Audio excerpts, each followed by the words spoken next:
Hello everyone, and welcome back to Indie Showcase Sundays as we are continuing Palm Simulator 9000. And I have to say, there is one glaring issue with this game, with this visual novel, and that is that there is no save function. So, because it is played in browser, whenever I close my browser and then reopen it, it brings me back to the very beginning, and I have to manually click through to get back to where I was. And it's a massive pain. Anyways, let us proceed. We were going to get burgers. Josua's comes into view without a single person in front of it, even though the teller window glows yellow and the sign is still flipped to open. I don't think I've ever seen anything more beautiful in my entire life. The wind shifts as we approach, blowing the smells of the kitchen right into us, and I swear I reach a higher state of existence. Thank God I sealed my other mouth back up again. As it is, I can't help a pretty loud whine. Don't drool on my bag either, Calliope murmurs. She still makes sure to give me a quick scratch behind the ear as she reaches for her wallet. Calliope quickly places the order, eyes on her hands as she speaks. Once she's got the receipt, she walks to the pickup window, settling against the wall to wait. I squirm and butt my head against her side until she lets me into her arms. It'll take a few minutes. I huff, squirming a bit with indignation. I wanted to know if her leg was hurting again. Honestly, does she think I only care about food? Above our heads, a vent on the side of the wall opens up, letting out a big gulp of steam and the smell of oil frying. My stomach growls so hard that I feel a little dizzy. I wiggle in her arms as dramatically as I possibly can, making sure to whine for good measure. Okay, she says. It's still going to take a few minutes. I sneeze rebelliously. What? Calliope hums softly and gently shifts me so she's cradling my body. Now it's less than a few minutes. She nudges me affectionately under the chin with her thumb. As hungry as I suddenly am, I don't actually feel all that impatient. There's worse waits, I think, than those spent in the arms of a beautiful girl. As if she can read my mind, Calliope's fingers move to the top of my head, nails just grazing that one sweet spot. I whine a little again, letting my tongue loll out as I nestle closer against her. My eyelids begin drooping, turning my vision blue and hazy, except for the single little square of light that peers out from the window, soon to open with our... It's a nice night, huh? Huh? My eyes snap open. A guy, I guess a little older than me? Button down, skinny jeans, skinny everything. Definitely not taller than me, but taller than Calliope. I'm so sorry, when I read skinny everything, somehow my brain just went, it's your boy Skinny Penis.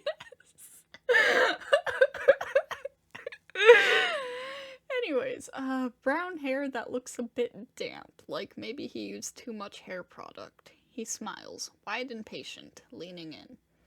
The weather, he says helpfully. It's nice. Oh, says Calliope. Her waist swivels away from him a little. Yes. You here by yourself? Like the empty sidewalk is a party or something? No, I'm with my boyfriend. I almost choke on a mouthful of empty air. Boyfriend... His brow furrows for a moment, going smooth again when he sees me coughing. Oh. Oh, haha, right. He winks at me, I guess? Funny. A comedian. No, that wasn't a joke. I'm pretty bad at jokes. He chuckles, but it sounds more like scoffing. Come on, you don't have to put yourself down. Girls who try to be all coy and act like they think they're dumb or ugly or whatever, it's like the most unattractive thing in the world. Doesn't work at all. Okay. Calliope slides her back against the brick, casually sidestepping a little away from him. I mean, and whether intentional or not, he inches in closer. You're too intelligent to be doing that faux dumb party girl shit, you know? Calliope frowns, her head turning towards the window. I'm not really intelligent. Surely, no, seriously, you don't have to put yourself down. I can tell you're intelligent. You're not like other girls. Shut up. Other girls wouldn't eat at Josua's. They'd go for some crappy soy milk venti frappuccino drink at Starbucks, shoving their faces in their smartphones. I have a smartphone. He pauses and goes on. I was just looking out my window. I like Starbucks. I was just looking out my window, looking at the moon, and I realized I just couldn't stay inside on a night like this. I can't just be like all those other sheeple. Bro, shut up. Taking selfies instead of finding self, you know? I want to punch this dude. It feels like everyone my age is too afraid to go on adventures anymore. Afraid to go jump in lakes at midnight, to lie on the back of a car going 80 and scream at the stars. I most certainly hope you mean, like, in the bed of a pickup truck or something. 'Cause, or like, in the back seat of a convertible, I guess?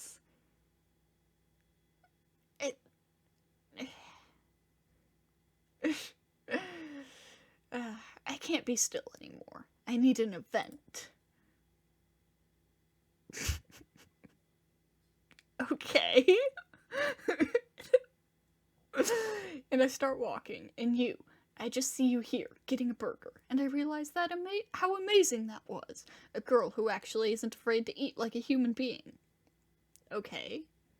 Calliope shifts away another foot. He inches closer. Look, I know it's crazy, but I think we all need our lives to be a little more crazy, don't you? What do you say? I don't understand what you're asking. Come with me. Let's do something. Let's write an epic. Let's fill the streets with our laughter. Let's break into a museum and make a masterpiece with our bodies. What? Or we don't have to go that extreme. My apartment's like a block away. They allow dogs. Are you asking me to have sex with you?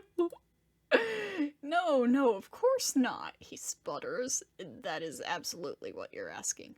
I'm not a creep. God, I just feel this connection with you. I want to know you. I want to talk to you. I feel like if I didn't stop to meet you, I would regret it for the rest of my... No, thank you. Behind the window, I can hear the sizzle of grease. I'm offering a night to change your life. A 1-in-a-million opportunity. What do you possibly have back in your mundane little world that could be more important than a chance to try to get what you truly want? I'm going to get my burgers and go home and lay in my underwear with my boyfriend, and we're going to eat our burgers. Eating burgers with my boyfriend is also the thing I truly want. Look, he speaks through gritted teeth. Yes, your dog is your boyfriend, and it's very cute, very fun, but we both know you don't actually have a boyfriend. I know I actually have a boyfriend. Why are you acting like such a... The guy finally looks down at me. Great, so now the fucking boyfriend is going to jump in. Green, I realize. His eyes are green. His eyes are green and big and getting bigger. Bigger as I snarl, pulling back the newly slit flaps of skin on my face, spilling saliva frothy with blood, revealing rows and rows and rows of gleaming white teeth.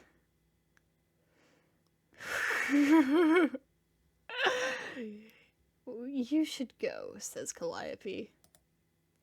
And he goes.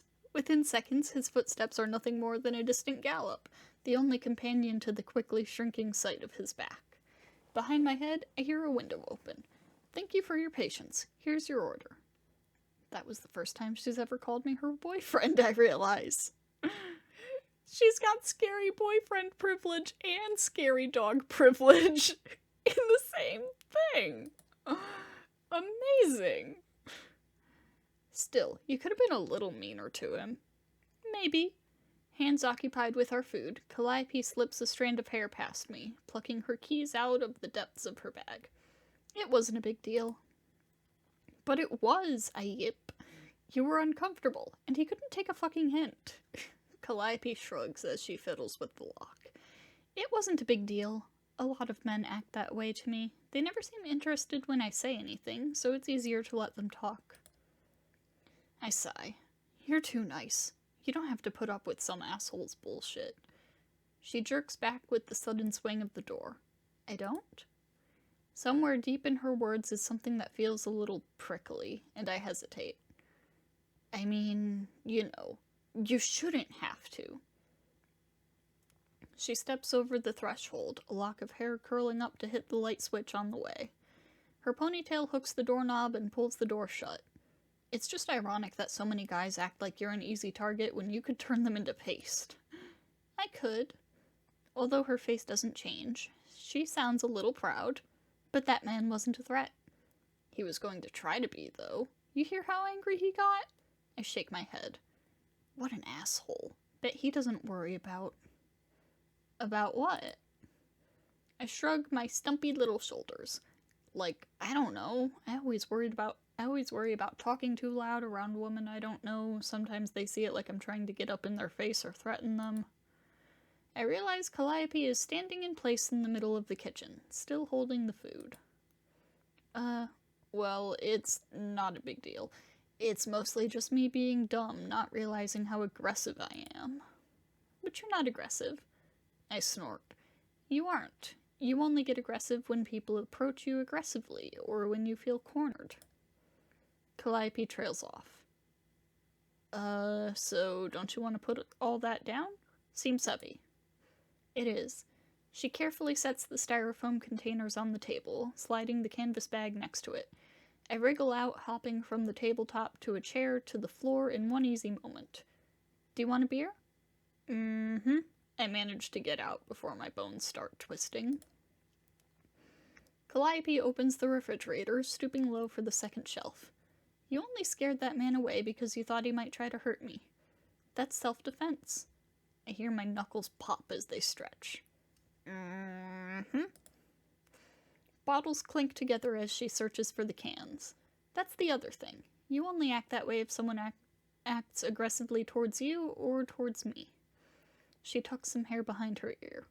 You shouldn't have to be afraid of being angry because someone else decides you're too angry. Calliope stands, beers in hand, and turns around right into my chest. I wrap my arms around her. And you shouldn't have to be afraid to stand up for yourself whenever some bozo decides you're his indie movie fantasy or whatever. She bends her elbows to return the hug as best as she can without dropping the cans. I'm not afraid of bozos, she says firmly. I laugh. I know you aren't. I lean down.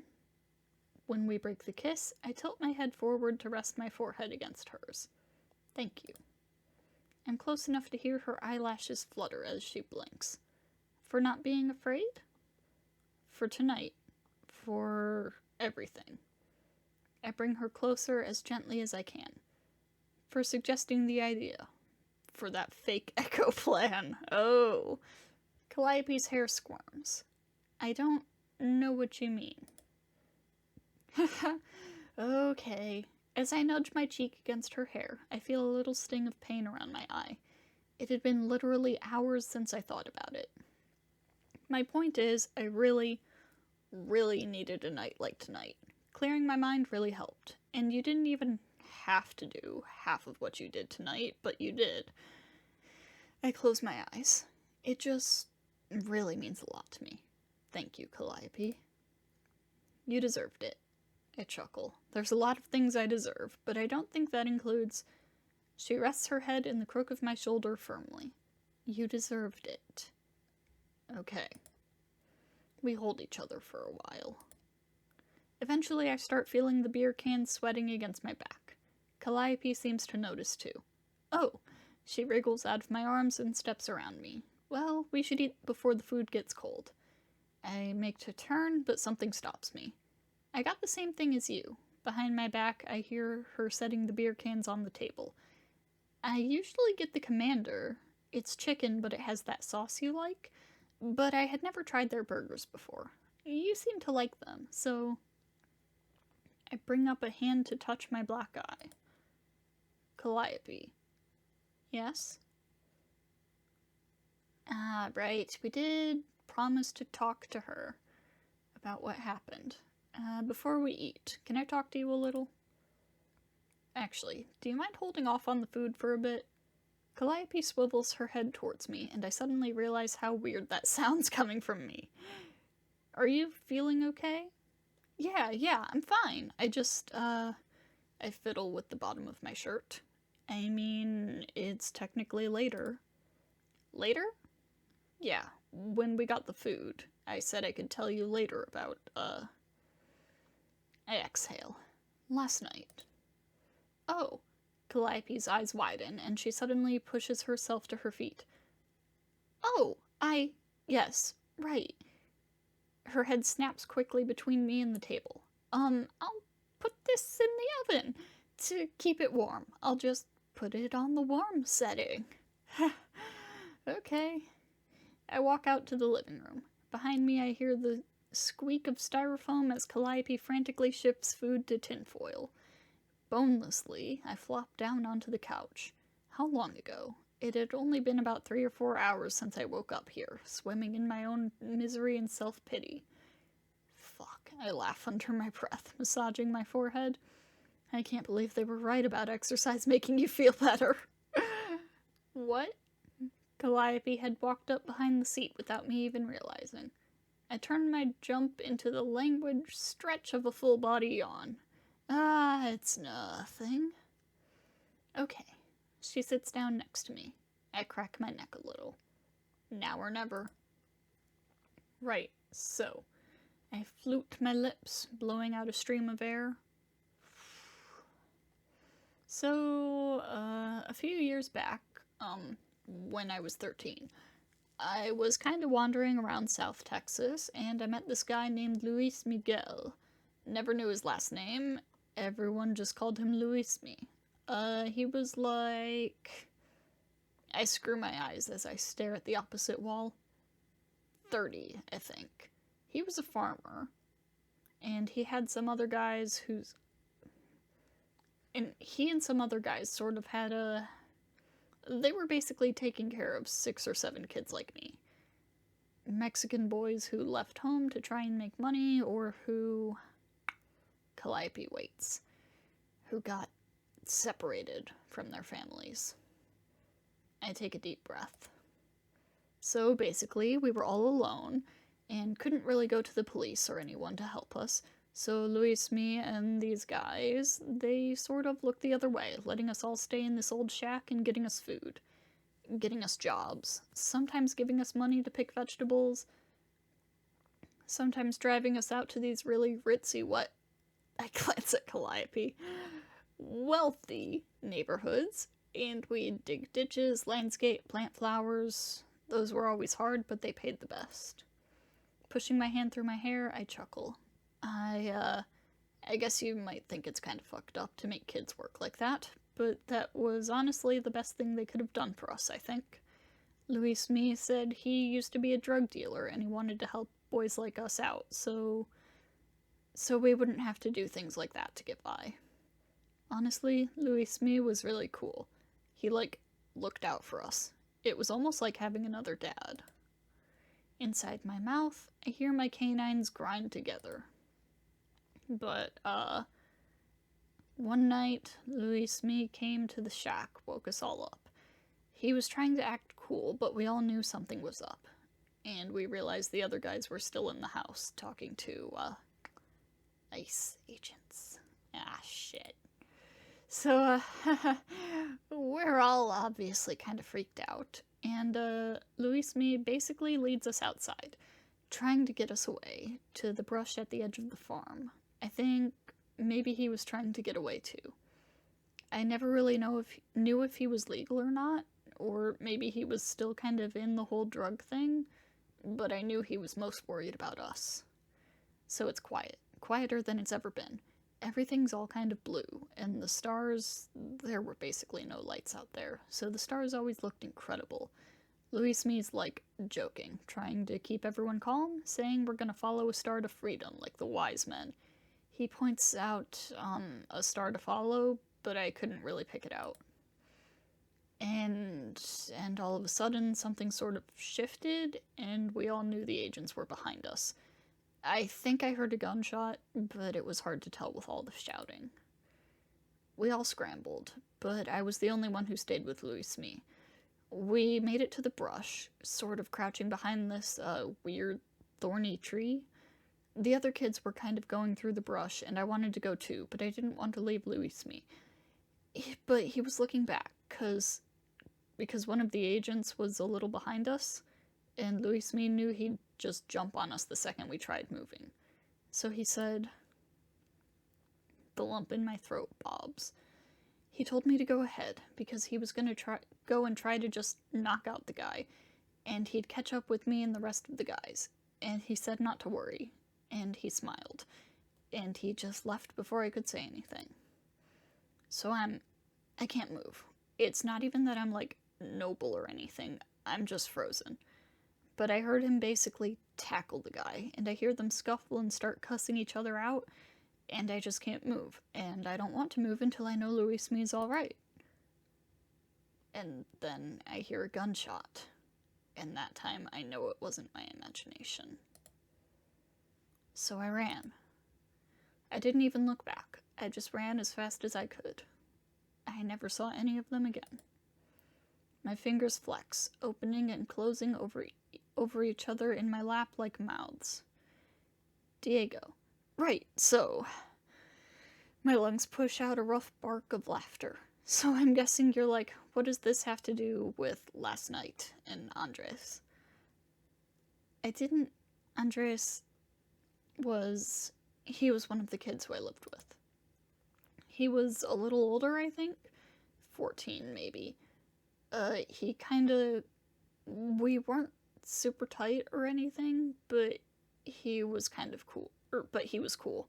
Some of the guys used to tease me because I had a bit of a feminine face. I couldn't really grow facial hair, and I had these beauty marks, so... Anyways, it wasn't really bad or anything, but Andres seemed to know that it kind of got to me, so he eventually got them to stop. So the last time I saw him was that night when the ice guys came. And then last night I ran into him. I let my fingers tap against my thigh. I, didn't really recognize him at first. He was standing kind of in the shadow of an alley, and I couldn't see him too good. I could tell I knew his face, but I couldn't remember where, and he talked like he knew me. He seemed drunk, I think. I don't know. I honestly thought he was an old, customer at first, so I was like, okay, I'll talk to him for a bit, try to let him blow off some steam, but then he kept, like, smirking, nodding, so I'm finally like, dude, what? And he says, fuck, you don't recognize me at all, do you? And then that's when it all clicks, and I'm like, oh shit, dude. But after I get excited, I start realizing Andres isn't really looking all that good. And I start trying to be like, dude, you alright? You need help? But that sort of seemed to make him madder. I think he lives in the city. He told me he had a place, that he actually still kept in touch with a lot of the guys, like they lived around each other. And I'm like, shit, man, I'd love to see them. And he said something like, yeah, I bet you would. And he's like, here you've been doing well. And I'm like, what? Who told you that? And it turns out he had heard about me from old customers. And, you know, they're not exactly pretty stories. So obviously I say I don't do that shit anymore, but he's still mad, still kind of laughing, but I can see in his eyes that he's pissed. And he's like, so how long? And what'd you sell? And I'm like, come on, man, I don't want to talk about all that. And he says, I just thought you might try to show Luis Miguel a little respect after all he did for you. As it turns out, I guess that night he was a little deeper in the brush. He couldn't see everything too well, but he saw Louis Me run out, heard the gunshot, and he saw me take off. Apparently, no one's seen Louis Smee since that night. They don't know if he got shot or arrested or what, but the odds don't seem pretty good. Andres doesn't think so either, because then he got really pissed. And that's when he started getting pushy, literally. He shoved at me and was like, so you let the man die for you and then you get mixed up in the shit he told you every day not to get involved in? It was worth it for that shitty jacket, huh? And I'm like, dude, I didn't fucking want to. I never wanted to. And that's when he pulled the knife. And yeah, you know how it went. He clocked me and got me in the shoulder. I was able to open a mouth to keep the wound from being too bad. And the whole time he's kind of yelling and sort of crying about Louis Smee and other stuff, and I wanted to listen to him more and figure out if I could help him, but I was freaked out. You have to understand how fucked up this was, how wired the adrenaline was making me. So in all the commotion, my sleeve zipper gets undone, and so my arm is exposed. And he takes another swing at me, but misses, and by that time I open another mouth, so while his arm is just hanging there, I swung back at him and I bit him. I bit him on his bicep, and he just stops and screams. And he trips and falls over, right on his back. And the wound didn't seem too bad, but I couldn't blame him for being freaked out by that. But instead of trying to help or anything, I kicked him. Hard. I dropped my foot right in his stomach. And he coughed and, jerked around and turned on his side and puked on the ground. And while he was trying to get back up, I opened some more mouths.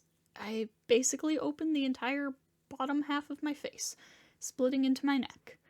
And I grabbed the front of his shirt and pulled him up. And I slammed him against the alley wall. I got right up in his face. And he looked at me like I was... like Satan just climbed out of the ground and was coming for him. He started crying. He yelled something like, "Oh God, God help me, Jesus, what are you... No, I don't want to die." And I said, "Get the fuck out of my sight." And he did. He bolted off and didn't look back once. There's nothing to fill the silence. No wind. No turn of a ceiling fan. The only thing I hear is the pounding of my heart, like the waves of a sea under a storm. It crashes, crashes, until I feel it in my wrist bones. I feel it through my whole body, echoing in my skull, making my black eye burn like a fist is falling on it again and again. Say something. In the stillness, I can hear the crackle of Calliope's lips parting. What do you want me to say? I have to push to get a laugh out. It feels more like I'm retching. I want you to say I'm not a fucking monster. Diego, you aren't... No, I want you to say that, but I know I don't... Another sickly tasting laugh. I don't even know why I said that. I don't know why I did that. The second I got him on the arm, I knew he wouldn't fight back anymore, but I barely fucking know what I was. It was like a switch in my brain flipped and I'd regressed 2 years. I had to make him afraid of me.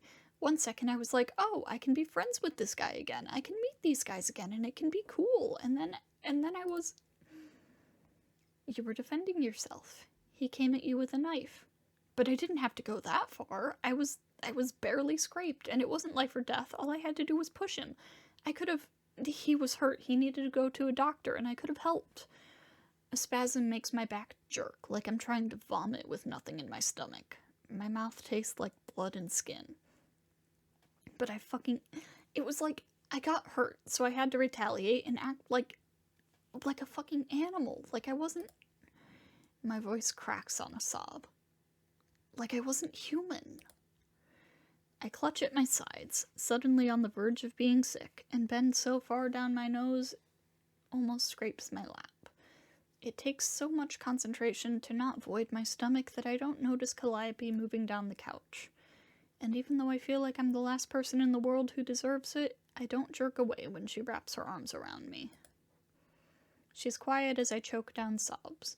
Vaguely, I'm aware of several sections of her hair grazing me, like the fronds of some otherworldly being, not unkindly, to comfort a creature it had never met before. Pressing my eyes tight together, trying to fight down the salty burn of tears, I hang in her grasp numbly for a few moments. Finally, I straighten up, leaning into her, burying my face against her shoulder. Calliope? Ooh, damn. I'm scared. I'm so scared. I feel like whenever I'm around other people, they start acting like cameras. Like they're all watching me. Like they're trying to process why I'm allowed to be around them, and they have to keep an eye on me. To wait for when I take off my skin and show what I really am. A thug. A gangbanger. A criminal. An animal. A monster. But I'm scared. I'm scared that they might be right. Every time I lose my temper or snap at you, or I remember things I did in the past, all I can think is, oh, they were right. I just hear every voice that ever called me names, or asked me what I was doing in this country. And sometimes I just think for a second, I don't think I should read this part. I hope this is zoomed in enough for you guys to read it yourself. Yeah. I hate the way people look at me. I hate when they whisper around me. But sometimes instead I start hating everything about myself that makes them act like that. I hate being so fucking huge and awkward. I hate my voice. I hate how I yell without meaning to. I hate my eyes and this damn scar. I exhale a long and shuddery sigh muffled into her hair. I hate being a mutant. I hate that even around other eccentrics I feel like a freak. Honestly, I'd give anything to be anyone else. To be anything else. Sometimes I want to crawl out of my skin and just be something small. I want to be something small and quiet and gentle and just exist. I want to exist without worrying about my existence being a threat to someone else, or worrying about anything. So that's why, inhaling, I wrap my arms around her. That's why this meant so much to me. You let me do that tonight.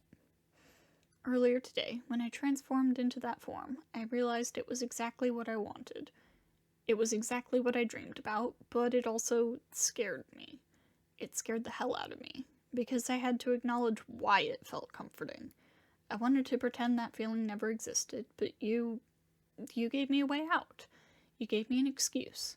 You gave me a chance to try it out without thinking about it too hard. And you let me feel small and safe. You made me feel like I was totally safe. It was amazing. And it made me realize that even with all the parts of me I hate, I also have something like that inside me. Something small and gentle and loving.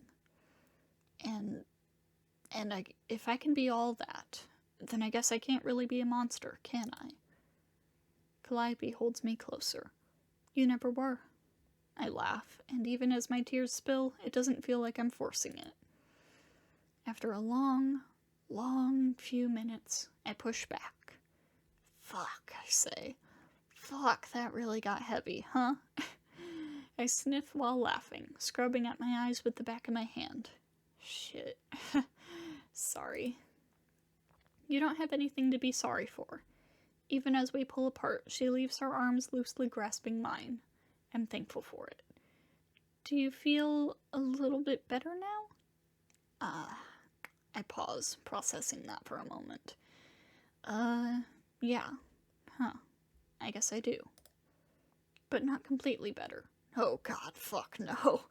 I snort. I'm going to need a few hundred more sob sessions before I get close to working through all my shit. She nods. Same. Maybe we can take some of those sessions together then? I can feel her eyes on my face, even looking at my feet. Sure. We both inhale. The silence is gentle this time. So, Calliope says. What do you want to do now? Despite everything, I managed to laugh. Honestly, I kind of feel like being a Pom again. I could stand a few more hours of being small. She nods. I do recommend being small. But I am also starving. But you can eat while you're transformed. But I'd only be a little bit longer than the burger as a Pom. A burger? I stare at her, eyes going huge. Oh my god, a burger as big as me? That's like sinful. By all definitions, I think eating a burger the size of you just automatically gets you into hell. Do you want to do it? I'm already transforming. Fuck yes, I do.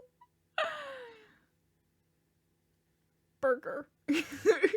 Burger. I hiccup. Licking the last few flecks of sauce off my lips, I stretch my legs, tail thumping against the tabletop contentedly.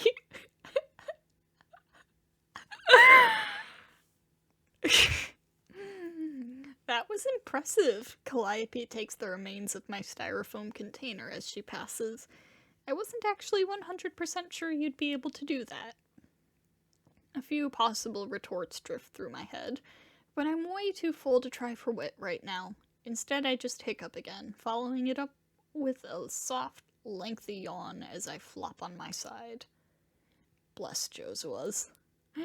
I'm probably full enough for Calliope to dribble me to the bedroom like a soccer ball. She's kind enough to gently pick me up and carry me instead. Once we're there, she carefully sets me on the bed, right on the center of a pillow. I'll be right back, she promises. I just need to take a shower and, my medicine. She gives me a quick scratch behind the ears before disappearing into the bathroom. For a few minutes I just lay there, utterly spent. The long day combined with my full stomach is suddenly hitting me hard. But it's not unpleasant. It actually feels nice. Peaceful. My limbs and shoulders feel like melted butter. My insides feel syrupy, soft, warm. I suddenly realize that this is the kind of tired you're supposed to feel at the end of the day, not the stew silently in dread of the past, present, and future kind of tired I'm so familiar with. I could get used to this kind of tired. After a while, I slide myself off the pillow, slow and careful, trying to actually move as little as possible. One prompt face plant, after a fall of only a few inches mercifully, later into the sheets. I find I'm pretty content to just stay there. Neither of us are really sticklers about making the bed, so our sheets are pretty much permanently in a state of wrinkled if clean. I take a few moments to nose at the soft fabric, inhaling deeply when I pick out her scent. I wriggle further in until my body is completely under the comforter. My muscles go loose and limp as I nestle in. My world's nothing but warmth and softness and the intoxicating smell of her hair. Please don't suffocate under there.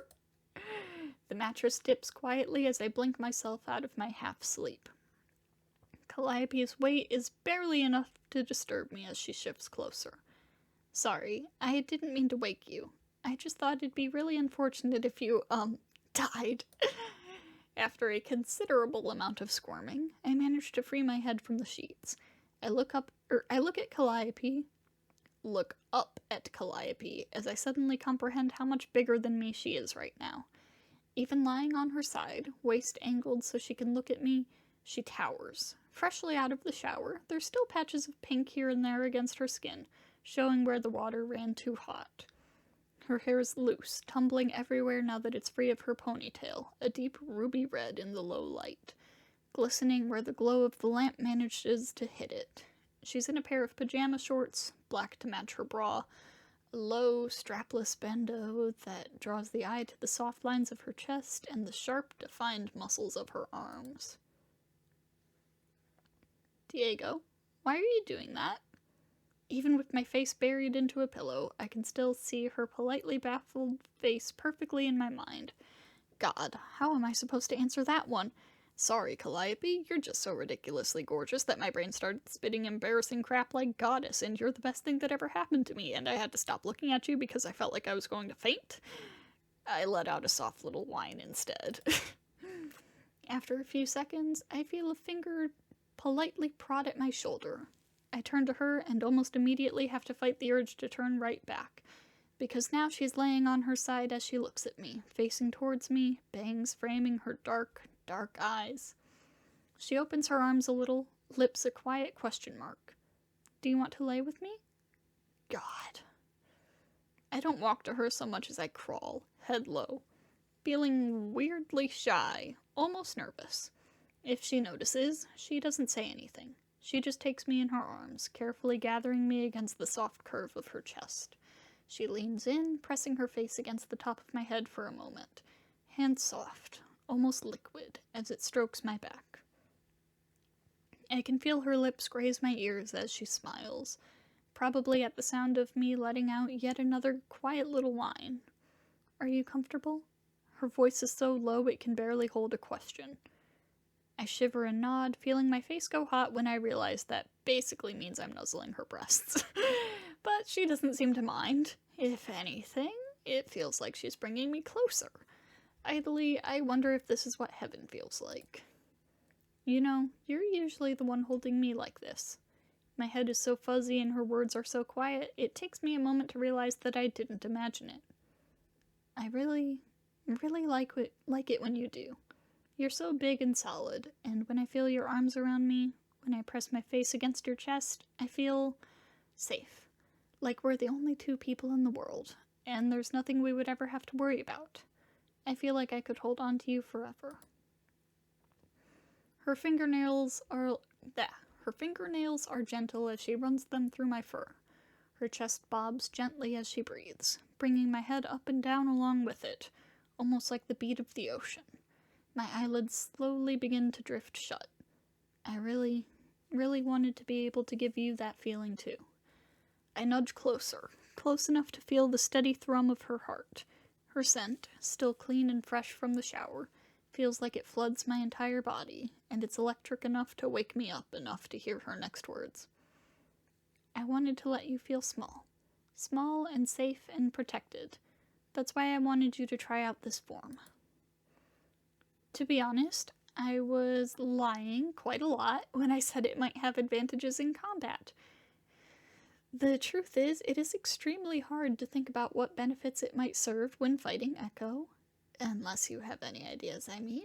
But the point is, you shouldn't have to be thinking about that kind of thing all the time. You deserve moments like this. I'd give you days, lifetimes if I could. But even if it can only ever be moments, I'll give you every moment I can. Her fingers trace curling paths against my back. I still remember how you used to be when we first met. Even when you stood still, you were never really still. Your shoulders were always tense. Your eyes always moved. You seemed like you were always ready to run, or fight if you had to. Last night, you reminded me of how you used to be, and I didn't like that. And I realized, when you told me about everything, you felt the same way, sort of. It made you remember how things used to be. And I realized you didn't want that either. A dry little twinge goes up my throat, and I have to swallow. I lean closer to her, and it must be the moist touch of my nose that makes a little giggle escape her.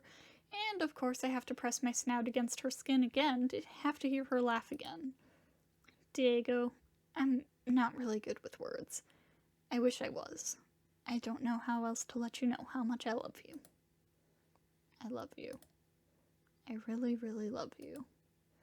And more than that, I want to let you know how much I just appreciate you as a friend, as someone who's made me feel so much less alone, as someone who told me I have the right to get angry and blunt and cold when things aren't right, as someone who's been so patient with me during the times when I can't talk, or when I can't stop talking, or when it's just overall hard to understand me.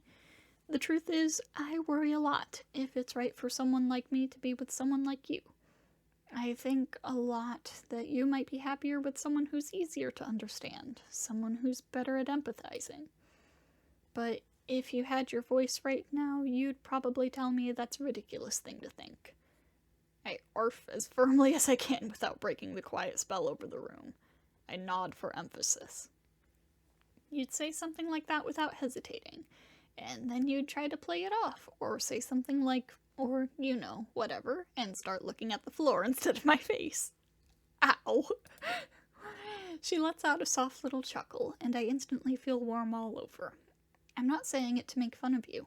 In a way, I really love that part of you too. The part that makes you act like you have to act cool or tough or rude whenever you're kind. It's sweet. It's sweet, but it also makes me a bit sad. It makes me wonder if you act like that because you think that's the kind of person you are. Diego, I'm not good with words. I'm not witty like you, or smart like Mitsuko, or good at making people feel better like Elvira. All I can be is the person I am. All I can say are the things I see right in front of me. But in a way, that's good, because that means I'm very bad at lying. Diego, you're not a monster or an animal. I don't think you're even a somewhat bad person. I don't think a bad person would worry over how their words came out. You're always thinking about the things you say and how they come off to others, or how you come off to other people. At the same time, I really, really wish you didn't have to think about that, because I think that you think like that because of how people have treated you or talked to you in the past. In the present, too. And if I could, I really, really wish I could make it so you'd never have to think about those people again. But I'm only myself. I can't do that. But I can give you these moments. Calliope hesitates, then takes me in her hands, gently tugging me up until my snout was tickling her cheek. Elvira once said that there are theories that all eccentric abilities are in some way reflections of a person's inner self. Dr. Taiwo told her that was a pretty unscientific way of looking at it. Honestly, I agreed with Dr. Taiwo, and I still kind of do. But now, looking at you, I wonder if maybe those theories are at least a little true? Your hellhound form suits the strong, forceful parts of you. But this form suits the tender, gentle parts of you. They're both you. They're both parts that make you so incredible. Diego, you're not a monster. You're not a saint. You're only a person, but in my opinion, you're a pretty wonderful person. And all the doubt and worries in the world can't make the tender parts of you disappear. And even when bad days are so bad they make you think they're the only days you've ever had, I can be here to let you know that isn't true.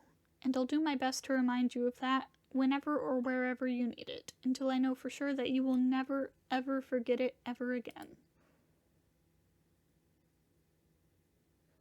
Huh. This is why I don't like talking a lot. I always feel silly when I'm done. I don't even really know if any of that made sense. Did it make sense to you? Or did you fall asleep? Well, it kind of figures. You were tired. I just hope I could help you. I said a lot, but that's really all I wanted to say. I hope this helped, even if it was only for a little while. I'm not very good at comforting other people, but even I can give things to others. I just wanted to give you a good day. I really, really hope I did. You said earlier that in relationships, that for everything you receive, you have to give back. I wonder if you realize how much you've given to me. The way you spoke, you seemed like you thought you weren't giving enough, but honestly, I feel like I'm the one who still needs to be giving back. Well, with enough time, I think we'll be able to give and receive enough to be even. I hope we can give and receive from each other for a long time. I hope. Calliope's gentle fingers slowly drift to a stop on my back as her voice trails off into silence. I watch her face relax as her breath goes soft and steady, finally deep under the blanket of sleep.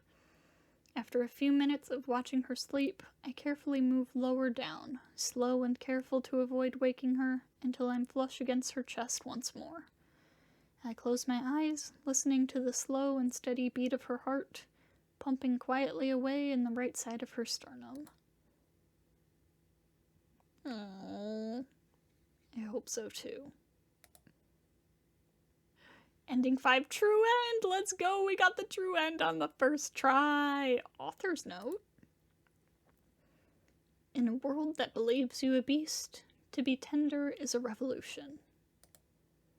As I type the very last words of this very strange project, the date is May 1st, 2017. It has been a very strange and harrowing few months. To be quite frank, the world has been wearing down on me lately. I feel very tired. As always, there are two things that push me to keep going when I am at my lowest points. One is my work, my writing, my art. The other is not truly an other, but others. Quite literally, others. The people I love. To the ones I love, thank you. I'm getting so choked up. To the ones I love, thank you for your kindness and support. To those of you who motivated me to keep on this project, even as I felt doubts or embarrassment, felt silly to think I should waste my time on something so frivolous during these times, thank you. I wish I could give each and every one of you a peaceful moment. A moment, a day, a lifetime. I can only hope this strange and silly game that I got attached to on a strange and silly whim can allow you a few moments of peace. It is a strange and uneasy world. Many of us are very afraid. Many of us are fighting and protesting and educating and speaking and screaming even as frightening things stand behind our necks. Please do not ever lose your fire, but at the same time, remember to nurse the tender spaces in your heart. I hope you found a bit of peace while playing this game, no matter how small it was. Thank you. Thank you, thank you, thank you, thank you.